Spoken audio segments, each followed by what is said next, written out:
Can I just say before Jeff goes, Yeah. I'm Ken Reggio, I'm Director of ECS. Jeff, is he there? Yes. I just want to thank you for being with us tonight. Jeff referenced that he and I started, I think, within 2 days. Me at ECS about 15 years ago. Jeff at CHP, I think you stayed about 8 years there, and then went on to other roles. Jeff, there was a lot of talk in the community before this position was filled. The service community, like our own, welcomed the several departments coming into one, and so people would say, who would be good in this? And I can tell you from the beginning, I spoke with Jeff. I encouraged his application. Jeff, I think, exhibited tonight the values that have to be present if we're going to make a difference in this. And on top of the values that are so important, Jeff has an amazing knowledge base and is respected by my colleagues. He used to be among them. He's on the public side now, but I just want to thank you again for being with us, and thank you for saying yes to this. Somebody said the toughest job in town. Who said that? I'd say it's absolutely right at the top. Man, I can't think of any tougher, but just so incredibly important in terms of what the outcome will be. So thank you.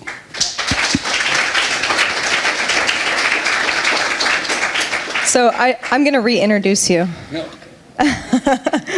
So in case you don't know, this is Ken Reggio, who is the Executive Director of ECS and has served since 2002.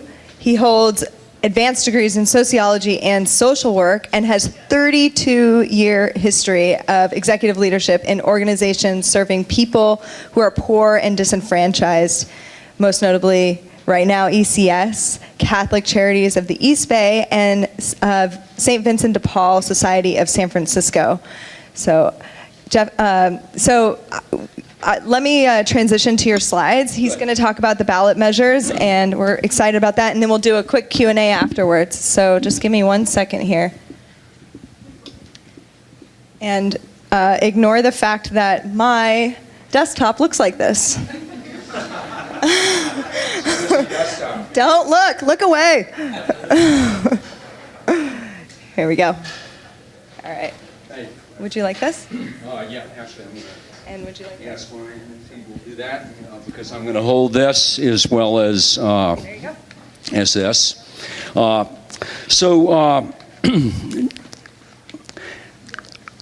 know, ECS is a service organization. We've been doing this work a long time. I was here in San Francisco in early 1980s when Dianne Feinstein discovered homelessness in San Francisco, and we thought it was going to be short-term, and it turned out to be different. It was with St. Vincent de Paul Society at the time, but ECS got serious at that very time. 1983 kind of came. We had the Episcopal Community had involvement in issues of poverty, which were very important, but there was a real focus on homelessness, and at that point we started what became the Sanctuary. It was the predecessor to the Sanctuary. My point in relevance to this is that we're a service organization. We're not an advocacy organization. But if you provide services and you know people deeply, as we've come to know them over the course of these 33 years of working in this field, you recognize that your core mission may be to provide service, and we provide the safety net of shelter, the necessity of food. We do 300,000 meals a year.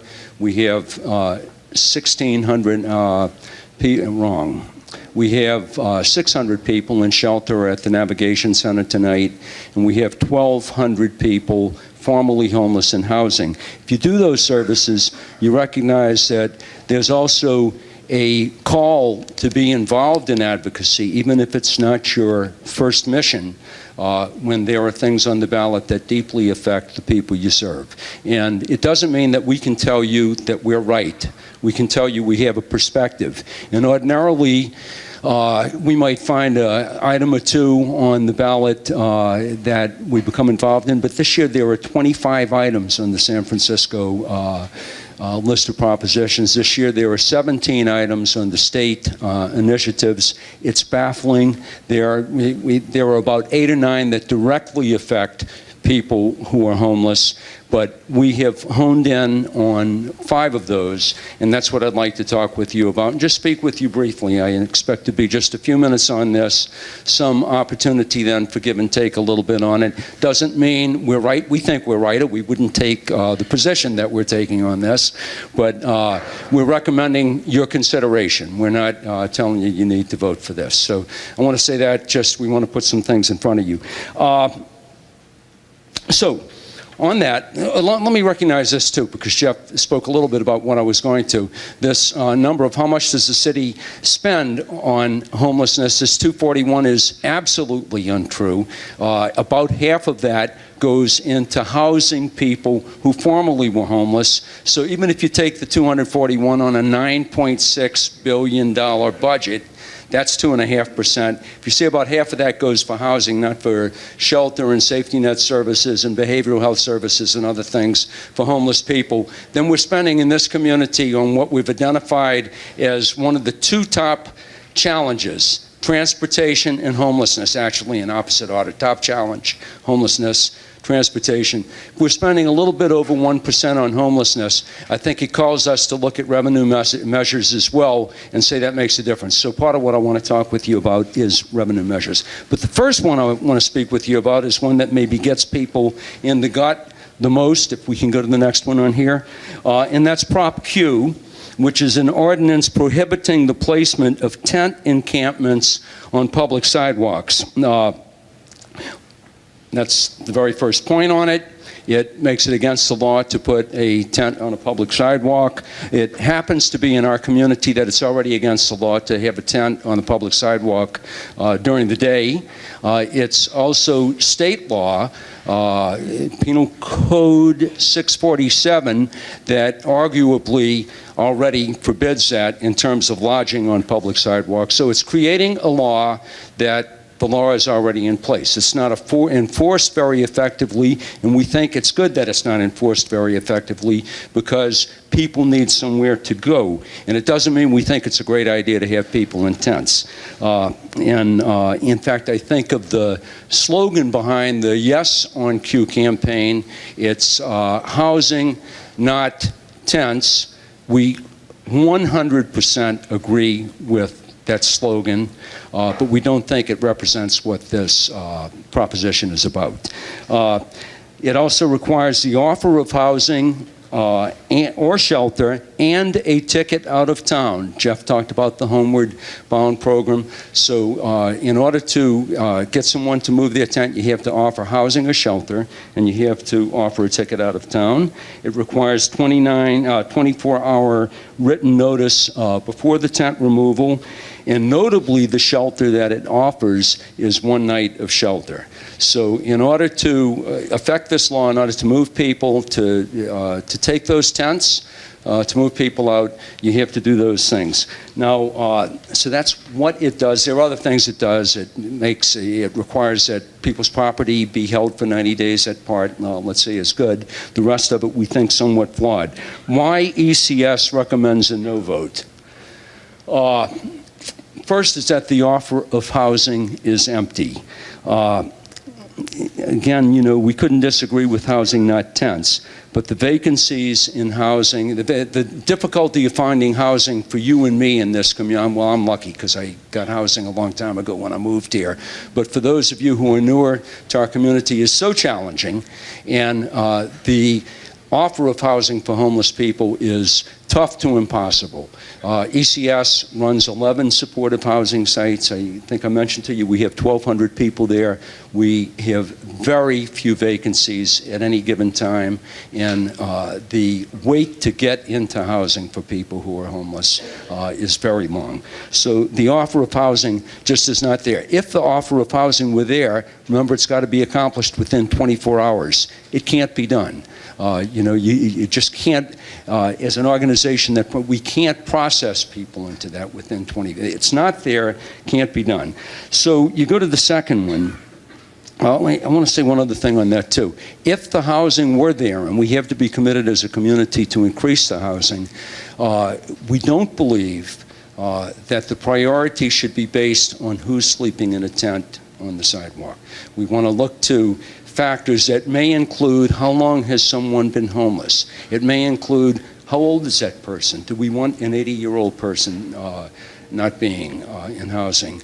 It may include what are the physical and behavioral health problems that people have found. So there's got to be a system. Jeff talked about systematizing, talked about a concept called coordinated entry. There's got to be coordinated approach to people coming in to housing. So we don't think whoever gets a 24-hour ticket and their tent confiscated is the right way to decide who goes into housing. Secondly, prioritizing encampment residents for shelter bumps others equally in need. Tonight, we have 835 people on the wait list for shelter. Remember, we have 3,500 people in this city that are sleeping on the street. A fraction of those folks, a significant fraction, are staying in tents. Others are sleeping in doorways. Others are sleeping right outside our office a couple blocks from here, and probably some right outside your office.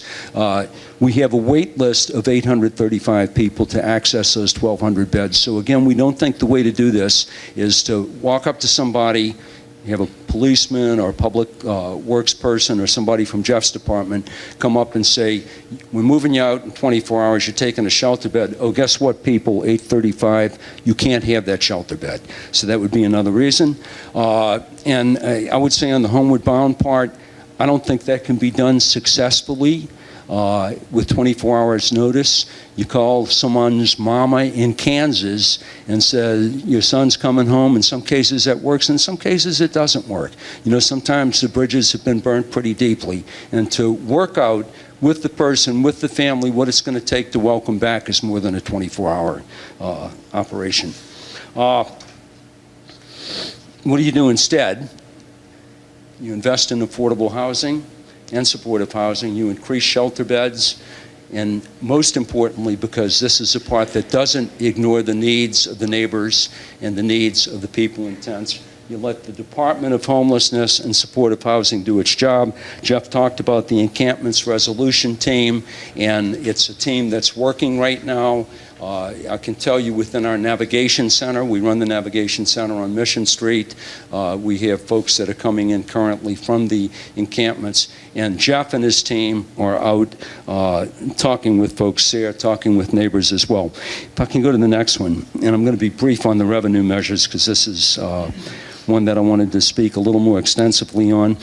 Jeff also mentioned, this is the downside of not comparing our notes very well, the U.S. Interagency Council on Homelessness. I want to read this to you. People sleeping in encampments are diverse, and interventions must address a range of needs, challenges, and goals.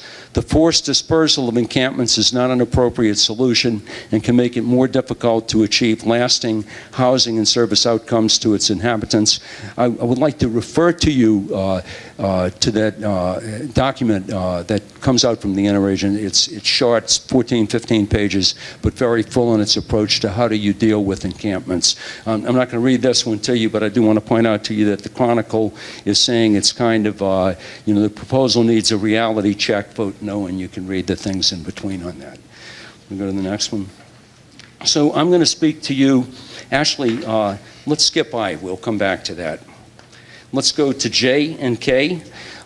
Jeff was talking about the need for resources. We very much are of the opinion that you need to have resources in order to do the work. If we're going to do additional shelter beds, 1,200 is not enough. There's a cost to doing that. If we're going to do additional housing, there's a cost to doing that. Prop J is funding for housing and homeless services and transportation. They're linked. It sets up set-aside accounts within the city's budget.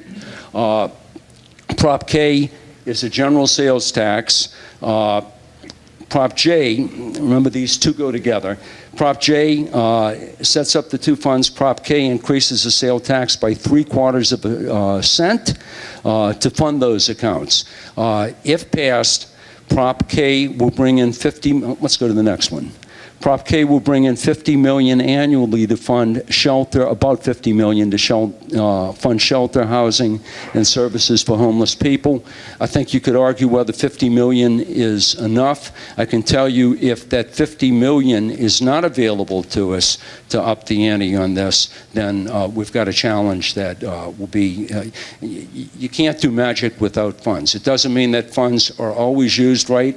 My opinion is that 1% of the city's budget, 1.5% if you take out housing, is used pretty well in terms of giving that basic safety net to people on the street, as well as behavioral health services and others. So we're encouraging you to vote yes on both Prop J and Prop K. I will tell you also that our sales tax, right, and this is complicated, so there's a little difference between 3/4, and I won't go into why, but currently it's 8.75 cents on the dollar.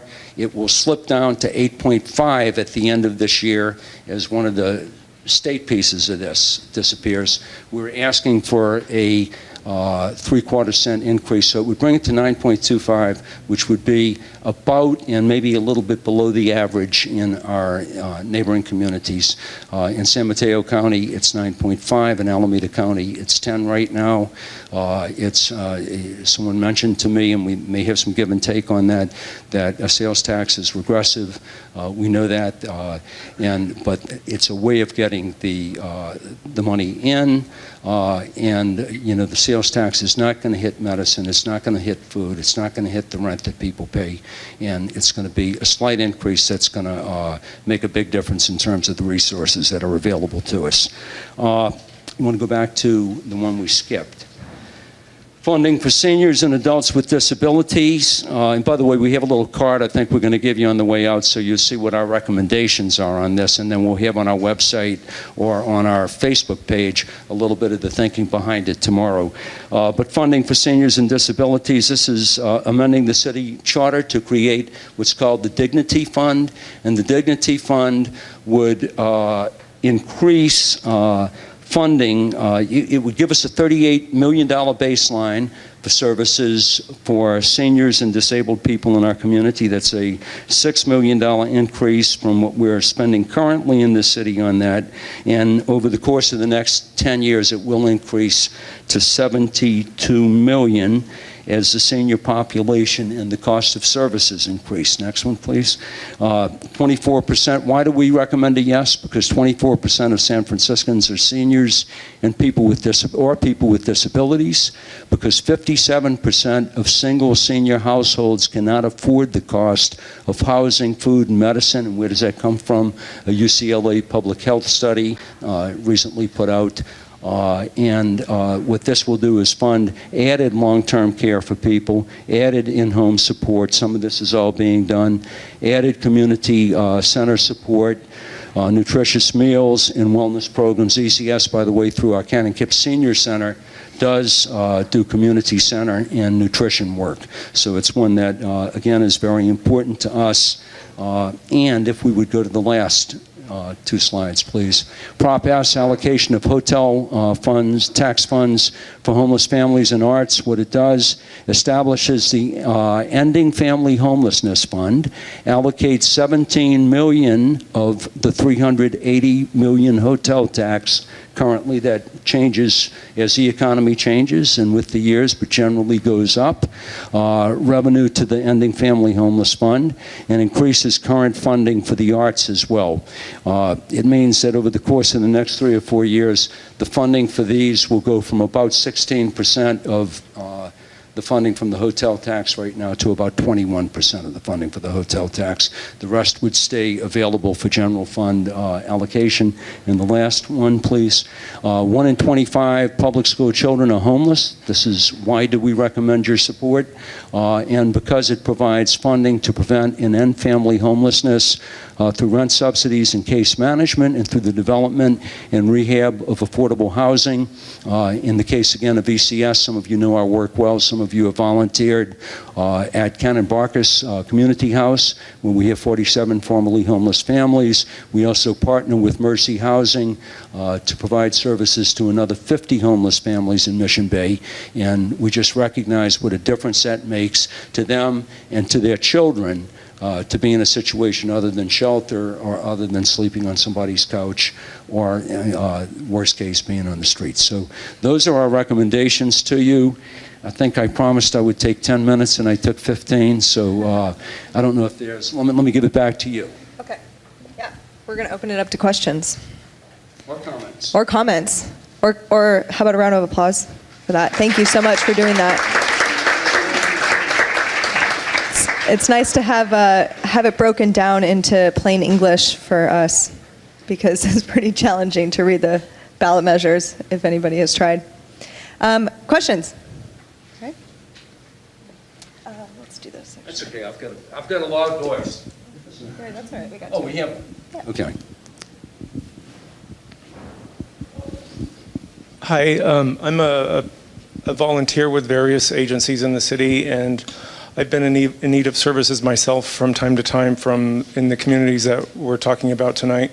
And I keep hearing this common refrain, go online, download the forms, just call or show up at the office. And I'm wondering what, we can talk about apps and programs and taxes, but I'm wondering where the rubber meets the road in terms of the people in the community. I live in the Tenderloin on Vets Alley. I see people sleeping under my windows with, in a wheelchair released from General.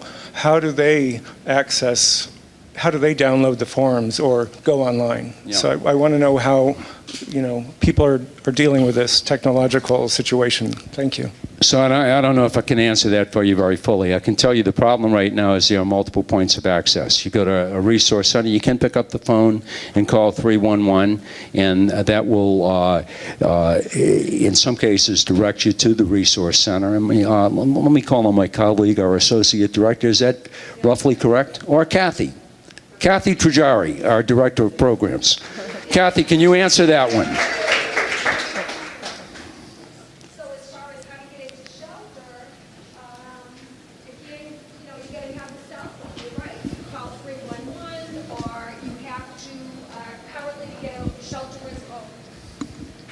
So, to get a 90-day bed in shelter, you have to have a phone, and you have to call 311, and then you have to wait, and that's that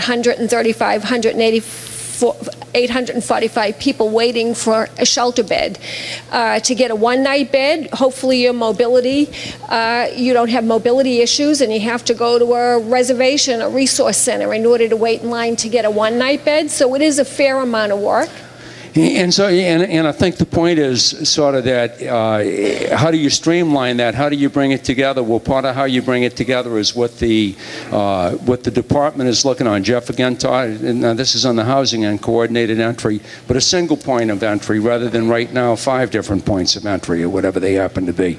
And so I don't have the answer, but I can tell you that it is a problem. It's improved in some ways. It used to be that if you wanted to get into shelter, you'd stand in line for a ticket. When they ran out of tickets, you'd walk over to another shelter in the evening, see if they had a ticket. So we learned bit by bit, but we've learned too slowly.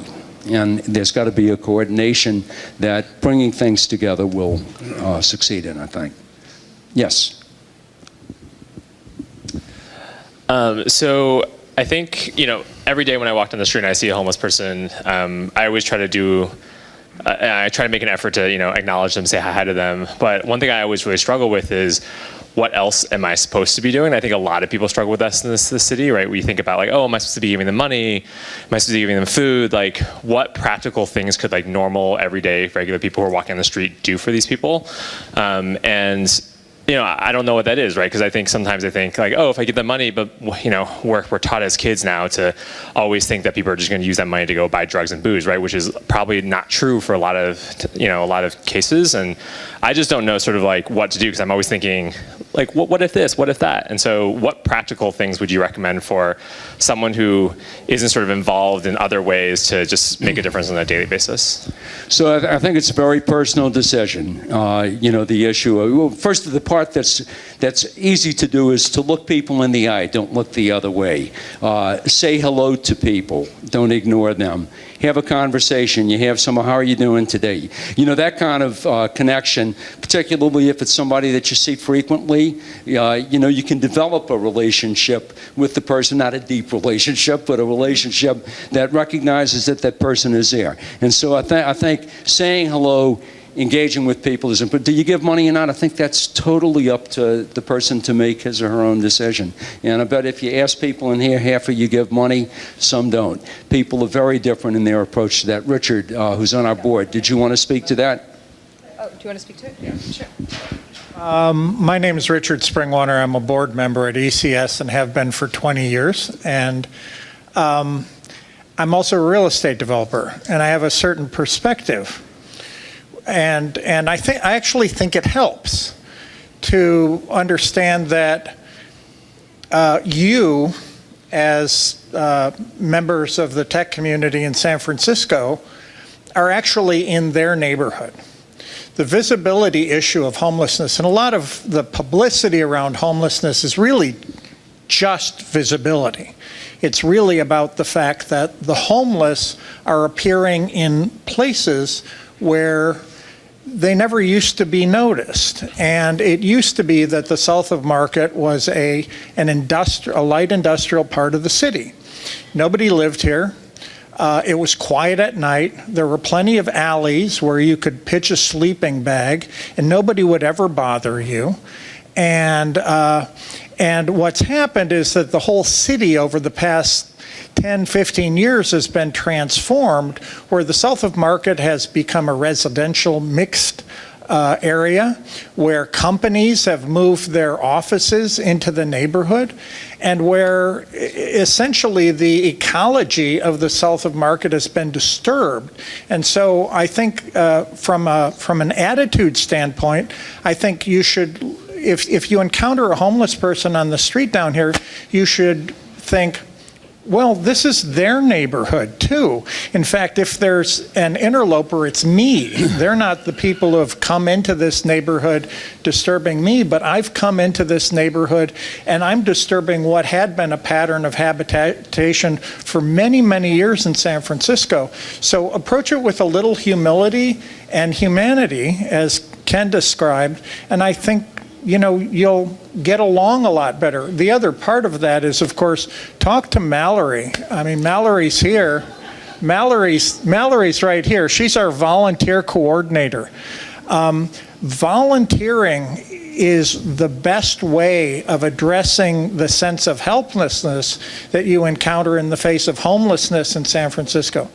So that would be my advice. It's kind of been my own personal solution, is just to volunteer, and I recommend it to everybody, and everybody has something they can offer. And I just want to say to this gentleman right here, thank you, Richard. If you choose to give money, do it non-judgmentally, and don't worry about how the person's going to use it, because you can't control that. And you're doing it. You can control your side of it. That person does, and sometimes it's okay to take a chance on that. Maybe one more. One more question. I just wanted to, just one more response to the question about how to engage with our neighbors on the street. My name's Hi Carol. I'm active with the Faithful Fools, live work in the Tenderloin, and then as well as compassionate response to neighbors in crisis. And just to echo what Ken, Richard, and Jeff before said about just being compassionate with our neighbors. I found a way to be compassionate with my neighbors on the street through volunteering at Project Open Hand. I wasn't even like an ECS shelter actually serving people. I was just working with with other volunteers, but I was doing my part, whether it was through donations or volunteers, to engage with my city, to feel I was doing my part, and a lot of the guilt just washed away from me. And then when I saw someone in the street and they were asking for money, I wasn't looking in myself as to how it was affecting me and my guilt. I could be that person. It was just a human being in front of me. And if I give them money, maybe they're going to buy drugs, and that's okay. What would I be doing in that situation? Maybe they're buying food. Likely, whatever they're doing, they're sharing it with others. The amount of generosity among people who have almost nothing in the city is incredible. But yeah, just going for a conversation, giving a hand-up gift card, reading the hand-up blog about how to interact with people, reading Broke-Ass Stewart's post, how to respond to somebody in crisis on the street. There's a lot of people thinking about this, and thank you for caring, and thank you for reaching out to your fellow employees and friends. Thank you. So I just want to say one other small thing on the idea of what can you do.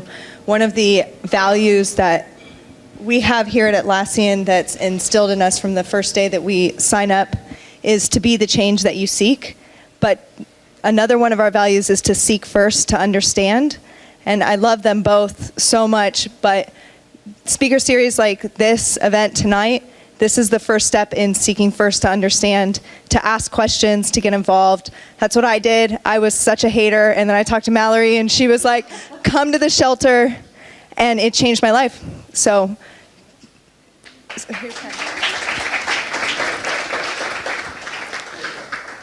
So I'm going to hand it off to Sarah Lehman, our Director of Development, and just tell you from my perspective, thank you so much for being here. But Sarah, it's yours. Thanks. I've got a bunch of thank yous to say. First off to Ken for his leadership and for sharing with us tonight. I also hugely want to thank Claire and the whole crew at Atlassian, not just for hosting us tonight, but for their side-by-side work month after month in the community. You guys don't just talk the talk, you walk the walk. Thank you so much. A few other thank yous to the homeless and formerly homeless students of our CHEFS program. That stands for Conquering Homelessness Through Employment and Food Services. They catered for tonight. This is a path to a new life for them. I want to thank them for providing nibbles and nosh for everyone here.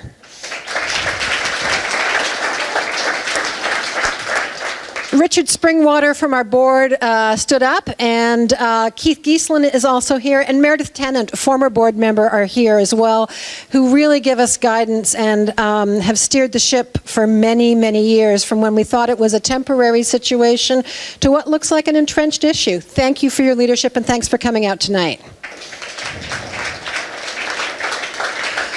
I also want to thank all the ECS staff. We've got a lot of folks here tonight who are both frontline staff, who are working in the NAV Center, who are working in shelters, and admin staff. If you're ECS staff, can you stand up and give a wave?